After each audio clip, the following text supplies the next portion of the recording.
I recently had a very good example of why people do not speak out about their mental health. It related to an employee in the workplace where a lot of mistakes were happening and a lot of customer complaints were following.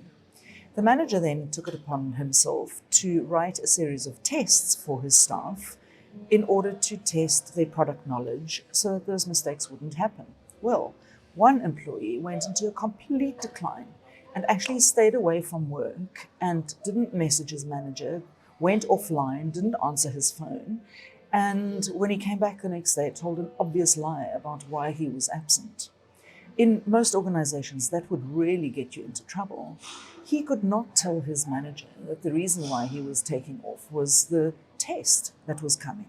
Absolutely terrified.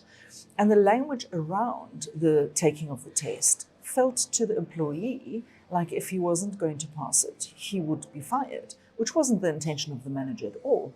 So there was a communication issue from both sides. If the manager had lacked empathy, he would have taken the employee to task for his absenteeism. Instead, what he did is he acknowledged that something must have gone wrong. So he approached the employee and asked him, didn't confront him about the absenteeism, but asked him, what was wrong? Are you okay? Which is a question we don't ask employees enough. And the employee then confessed that he was absolutely terrified about the test. Because of the manager's empathy, this worked out really well. He was able to reassure the person that the intention was never to fire the person, but to make sure that there was product knowledge.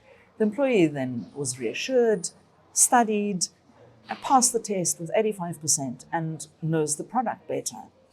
Had he, however, stubbed his toe and broken his toe, he would have simply gone to the doctor, told his manager he's going to the doctor, and nobody would have thought anything of it. But to tell somebody that you're suffering from anxiety cancels you. Most managers don't know how to deal with that information. In fact, most of us don't know how to deal with that information. So we kind of write people off when they tell us that they're anxious, and we kind of think it's a permanent problem, never to be fixed. Whereas mental health should be treated like any other health issue. Go to the doctor, you put a plaster on, and you fix it. This turned out well, but it could have been very much worse had the manager lacked the necessary empathy to discuss this in the proper way.